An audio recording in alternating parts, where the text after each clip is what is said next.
Now the moment we've all been waiting for. I am Nate Riggle, and you are listening to The Way of the Bonfire. All right, let's rock and wriggle.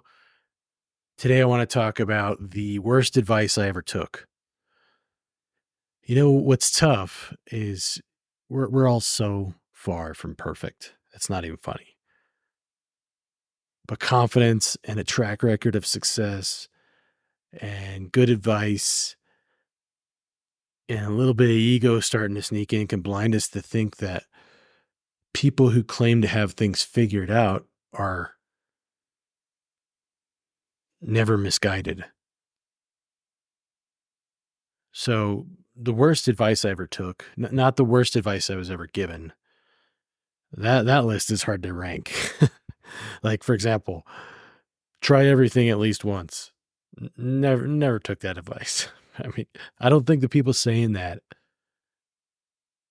realize how much is included in everything. No, I'm talking about the worst advice I ever took. And it was from some people who were highly successful in their field that I blindly assumed I should trust to know what is best for me because I needed to be quote unquote coachable. That's a term that gets thrown around in all different ways. Sometimes in really good ways and other times in really manipulative ways. And it's funny, you hear a lot of really respected and even some of the most renowned thought leaders saying, don't listen to advice from someone who hasn't done what you want to do if they're not where you want to be. But I admire those thought leaders that are saying that. But this is a great example of that because that advice kind of sucks too. It's like, current success is not a qualifier of wisdom. And I realize this is my opinion. I'm open to being wrong, but I really don't think I am. Not this time. Don't ask the overweight person for advice on fitness and nutrition. Like, those are the types of things they'll say. Like, oh, if somebody's overweight, you shouldn't be asking that person for advice on fitness and nutrition. And it's like, stop. That's reductionist thinking.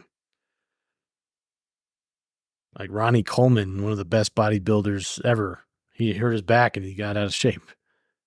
George Foreman, Charles Barkley, Mike Tyson, Shaquille O'Neal, Roland Gardner. You don't think any of those guys could give you a mountain of advice on fitness and sport and nutrition and strategy?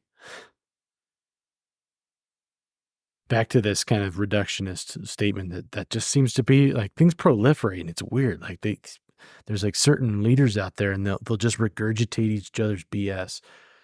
Like they'll say things like, you know, make sure if you're going to take financial or business advice, it's from someone who has built something substantial and is on a solid footing and knows that world. Okay.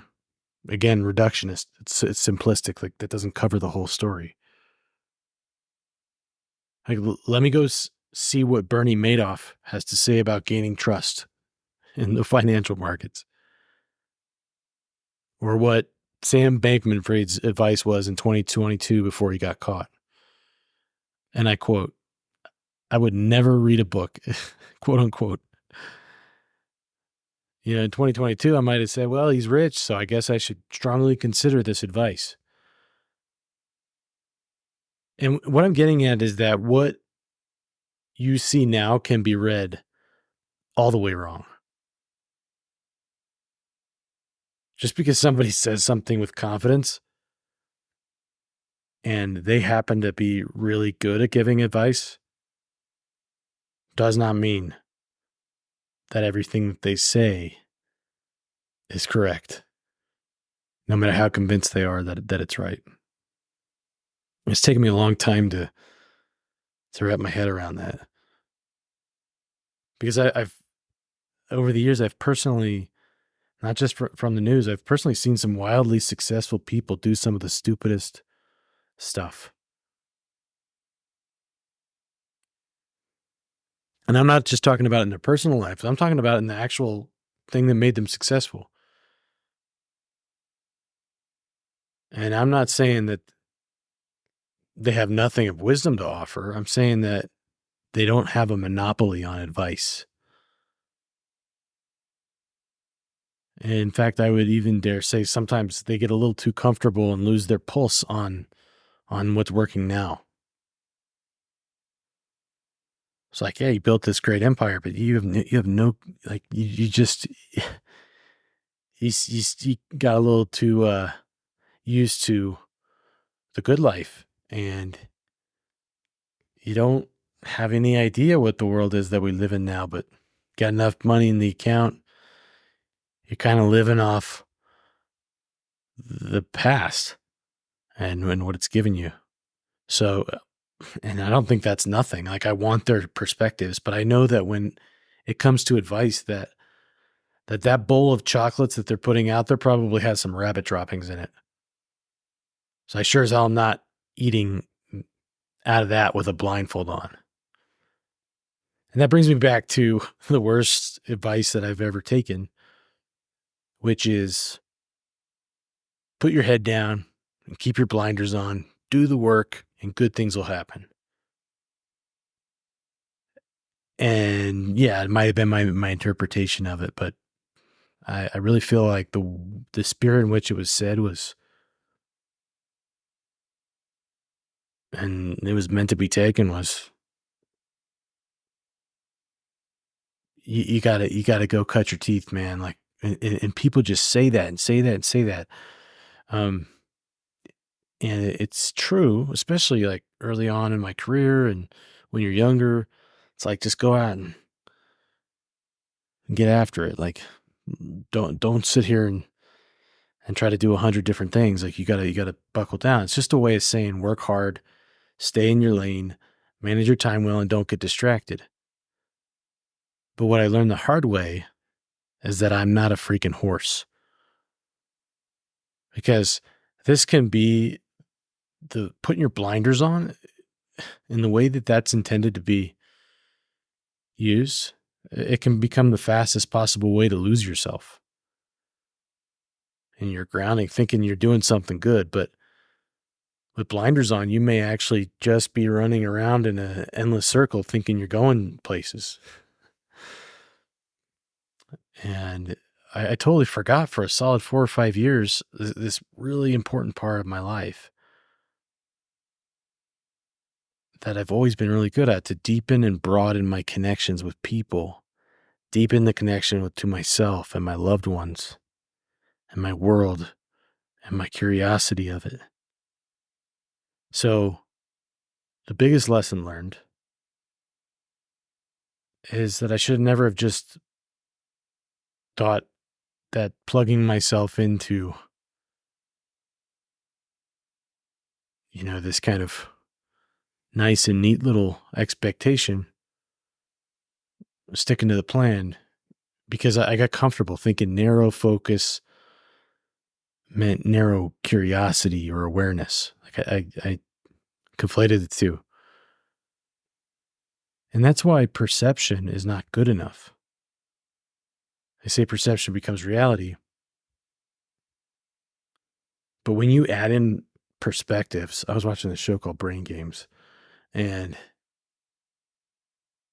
it was kind of crazy. They showed perspective and they said, look at this, but if we add these lines of perspective, you can see that these two things are actually the exact same size. So your perception at first was that this golf ball and this basketball were way different sizes. When we add perspective lines and depth, you can see that they're exactly the same size. So you have to keep gathering multiple perspectives as you go and keep updating them. And if you've got blinders on, tunnel vision, it's like you're not seeing everything that you need to be seeing.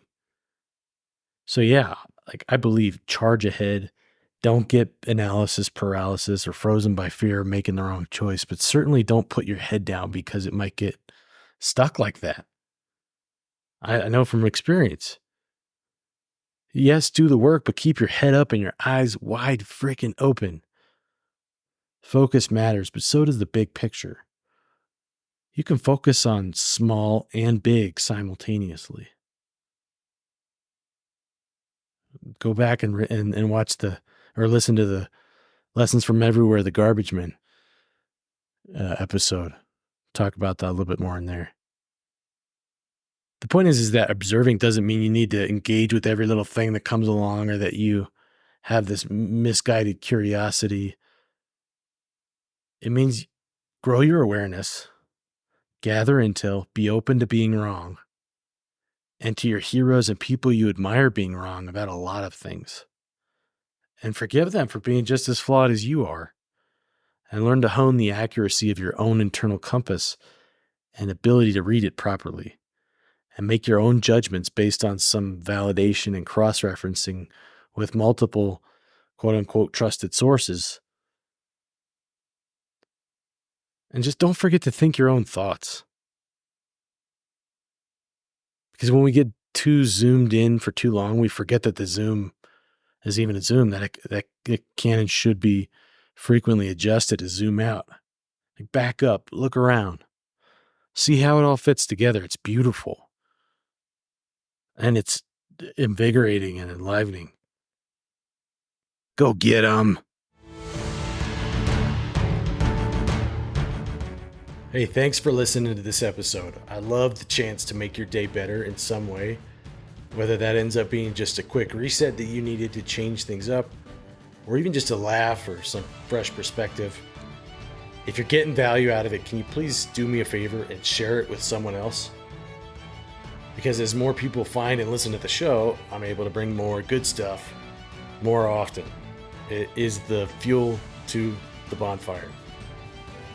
Also, I'd love to hear your feedback and any thoughts or ideas or questions you have so we can be more connected and make the show even better with your input and your inspiration. The quickest way to do that is to send a message to my Instagram handle at Way of the Bonfire, which is also included in the show notes. And if you just want to avoid accidentally scrolling on social media, you can send me an email at nate@wayofthebonfire.com. And you know it, but make sure you click that follow button so you can catch new episodes as soon as they're available. Keep tending the bonfire, and we'll see you on the next one.